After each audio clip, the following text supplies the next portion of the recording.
Okay, take one ng aming podcast. Ito yung aming first, nag-take na kami. Nag-try na kami, pero sa ibang room yun. So, after a couple of years na yata, kaya sinubukan ulit namin. Kasi gusto talaga namin makatulong sa mga kababayan by just telling stories. And I think podcast is a very good way. Magandang ano na siya. And tatry namin gawing maganda at klaro yung recording, both audio and video. Pero anyway, itong first take namin na to, ang aming conversation dito is actually, ano bang magandang tanong? Teka lang. Teka muna, mag-introduce pala muna tayo. Oo. Siguro yun ang ano, no? So, Yun ang pamagat ng channel na ito ay magtanong kay Mang Dexter. Ako si Mang Dexter. Siya si Ma'am Tony. Siya yung aking... Akala ko Mang Tony. Siya si Ma'am, hindi Mang Hindi naman siya mukhang Mang. So, siya si Ma'am Tony. Siya yung aking better half, my wife, and my partner in crime. Siya yan. Okay. Nakita mo naman ang light nasa kanya, di ba? Tada!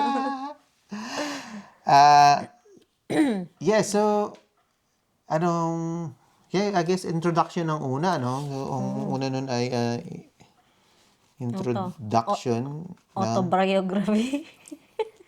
At least dapat muna short introduction of guest.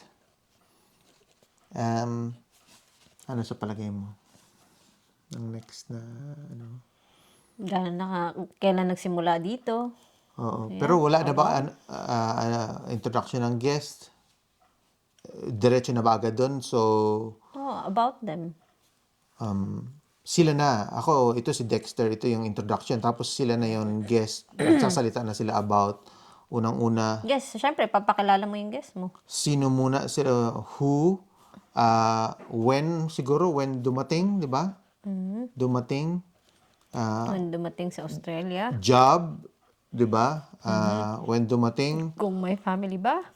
Tama, job, my family. How dumating. Tapos, alam mo, may mga tidbits dito na na about how much ang salary. Yan, mga gustong malaman yung how much. Maaring sabihin nila ballpark. Hindi the now, but yung during the whole, di ba? Kasi ano yun during the... Ang pinag-uusapan ba natin is annual salary? Ganun. Oo. Yep. Kung paano kasi isa yun sa driving factor I guess ng mga di ba, ng mga tao. Well, tataas ba ang sahod ko compared sa kapag nandun sila sa Pilipinas or not. Mga challenges siguro. Ano ba mga challenges? Pwede mo ring tanungin ang Paano nag-overcome ng challenges na yun? how it was overcame. May naisip ako mga what you like. And also, What you don't like and don't like. Makasama ba natin yung na nila? Kasama nitong salary, meron pa ditong tatanong ba natin yung mga status nila? Sila working student pa rin. Tapos ang isa pa dyan, ito mga talaga to, yung mga tabu ito pag-usapan minsan kasi palagay ko lang ina-establish nito yung hierarchy na sa society, like halimbawa, ka na ba, home property owner ka na or hindi? Ang status isa pa yan property owner ka na ba? O renting ka lang? Pwedeng skip yan kapag ayaw nung guest na pag-usapan. Okay lang. Hindi naman kailangan what you like and what you don't like. Ano pang naisip mo? I guess, dyan maganda magsimula muna. Oh, yeah. Dito muna, Tapos, I guess, advice kung meron ka man. Kasi, dun sa introduction, isasabihin din natin dun sa guest anong intent ng podcast na ito. So, sabihin lang yung quick na advice, tapos parting words. Okay, so yan ang namin, nakuha namin na very quickly na Sa simula, introduction of guests. Second, sabi ng intent ng podcast. Tapos, ipapasa na namin dun sa guest kung sino sila, anong work nila, family. I guess, alam mo, may naisip pa pala ako.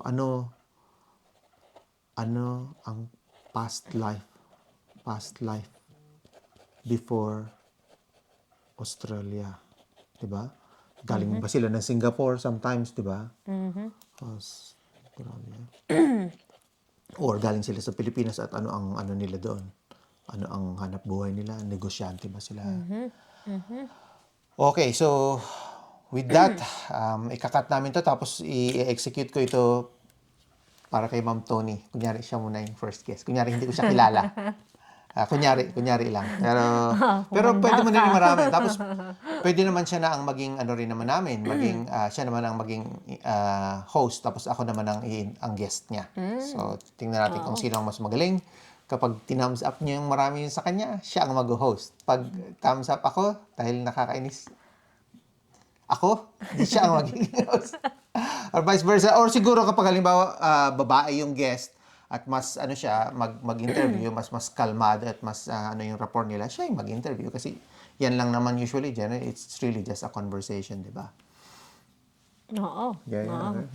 Alright, so cut muna. Ito muna ang first ano namin. Okay.